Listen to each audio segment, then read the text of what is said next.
Jemaat yang dikasih Tuhan, saat pagi hari ini, di minggu pagi ini, minggu pertama di bulan Mei, tanggal 3, kita akan bersama-sama mendengarkan firman Tuhan yang saya ambilkan dari kitab 1 Korintus, pasal yang kedua, ayat yang ke-6 sampai ayat yang ke-11. Demikian firman Tuhan. Sungguh pun demikian, kami memberitakan hikmat di kalangan mereka yang telah matang, yaitu hikmat yang bukan dari dunia ini, dan yang bukan dari penguasa-penguasa dunia ini, yaitu penguasa-penguasa yang akan ditiadakan.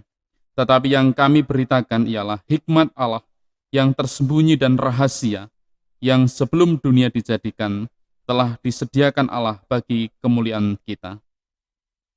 Tidak ada dari penguasa dunia ini yang mengenalnya. Sebab kalau sekiranya mereka mengenalnya, mereka tidak menyalibkan Tuhan yang mulia.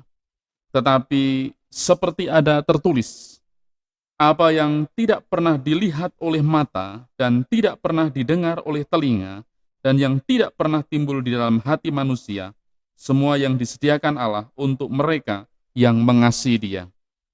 Karena kepada kita Allah telah menyatakannya oleh Roh, sebab Roh menyelidiki segala sesuatu, bahkan hal-hal yang tersembunyi dalam diri Allah. Siapa gerangan di antara manusia yang tahu apa yang terdapat di dalam diri manusia selain roh manusia sendiri yang ada di dalam dia? Demikian pula lah, tidak ada orang yang tahu apa yang terdapat di dalam diri Allah selain roh Allah. Kita tidak menerima roh dunia, tetapi roh yang berasal dari Allah, supaya kita tahu apa yang dikaruniakan Allah kepada kita. Dan karena kami menafsirkan hal-hal rohani kepada mereka yang mempunyai roh, kami berkata-kata tentang karunia-karunia Allah dengan perkataan yang bukan diajarkan kepada kami oleh hikmat manusia, tetapi oleh roh.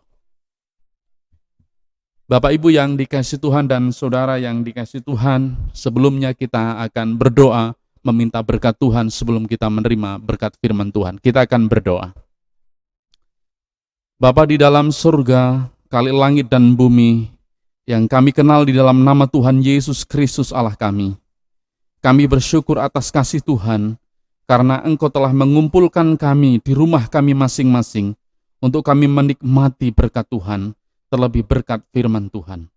Saat ini Tuhan kami berkumpul, saat ini Tuhan kami ingin mendengarkan firman, dan saat ini juga Tuhan kami ingin memahami apa yang Tuhan kehendaki dalam kehidupan kami. Sehingga Tuhan, saat pagi hari ini ketika kami bersama-sama berkumpul di tengah-tengah keluarga, bersama keluarga kami, menikmati bait-Mu dan menikmati hadirat Tuhan, kami akan menikmati firman Tuhan. Hamba-Mu yang penuh dengan keterbatasan, mohon tangan kasih Tuhan memberkati, sehingga apa yang hamba-Mu sampaikan seturut dengan kehendak-Mu. Di dalam nama Tuhan Yesus Kristus, hamba-Mu berdoa dan mengucap syukur. Haleluya. Amin. Shalom Bapak Ibu yang dikasih Tuhan.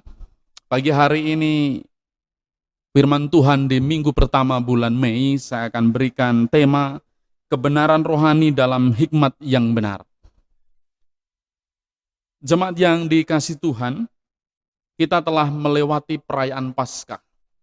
Dan saya yakin percaya bahwa banyak berkat yang kita dapatkan dari perayaan Paskah itu. Pengertian tentang posisi kita hari ini menjadi milik Allah, pewaris kerajaan Allah. Juga kita perlu menceritakan tentang perbuatan Allah yang maha besar itu. Melalui gaya hidup kita tentunya. Rasul Paulus secara khusus menegaskan kembali betapa pentingnya hikmat yang benar tentang kebenaran Allah ini.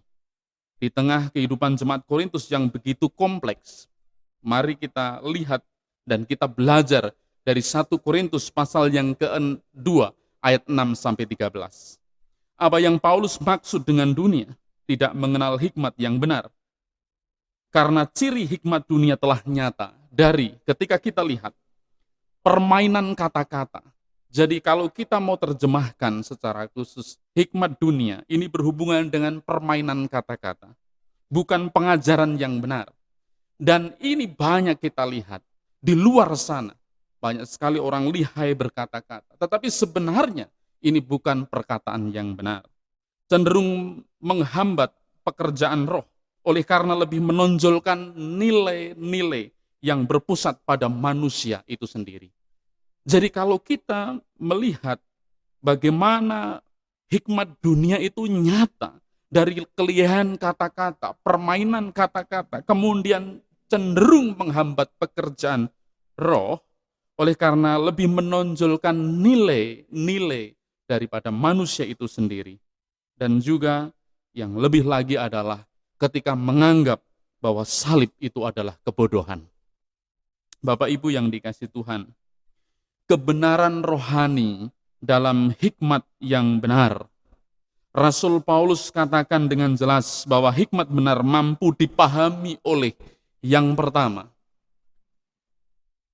mereka yang telah matang. Saya akan membaca ayat yang ke-6.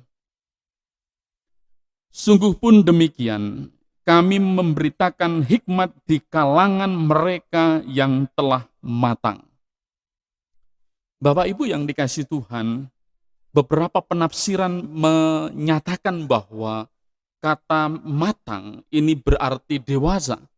Kalau mungkin saya membuka di dalam kitab Ibrani pasal yang ke-5 ayat yang ke-14, di situ dikatakan, tetapi makanan keras adalah untuk orang-orang dewasa yang karena mempunyai panca indera yang terlatih untuk membedakan yang baik daripada yang jahat.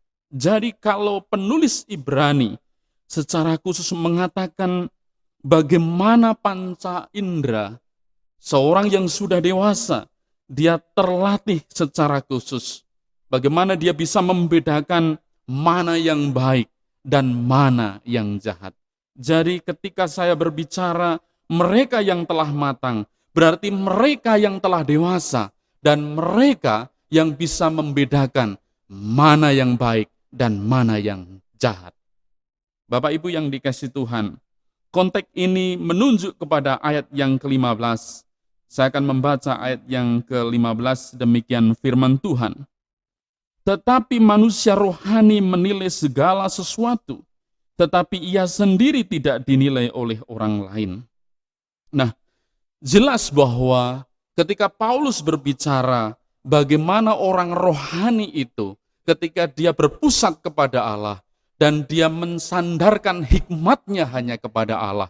Tentu ketika seseorang dia bersandar kepada Allah dan dia menyandarkan segala pengertiannya kepada Allah, saya percaya dan yakin bahwa hikmat itu yang dia miliki, hikmat yang benar. Nah, ayat yang ke-16 demikian firman Tuhan. Sebab siapakah yang mengetahui pikiran Tuhan sehingga ia dapat menasihati dia? Tetapi kami memiliki pikiran Kristus. Rasul Paulus kembali menyatakan hal ini dalam ayat yang ke-16. Ketika kita bicara sebab siapakah yang mengetahui pikiran Tuhan sehingga ia dapat menasihati dia.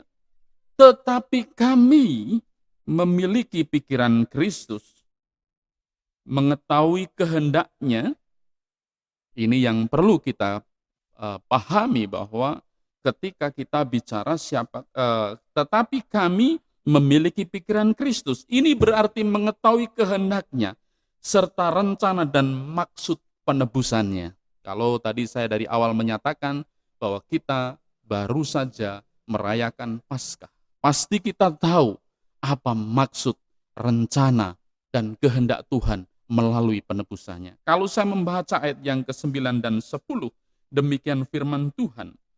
Tetapi seperti ada tertulis, apa yang tidak pernah dilihat oleh mata, dan tidak pernah didengar oleh telinga, dan yang tidak pernah timbul di dalam hati manusia, semua yang disediakan Allah untuk mereka yang mengasihi Dia. Ayat 10. Karena kepada kita Allah telah menyatakannya oleh Roh.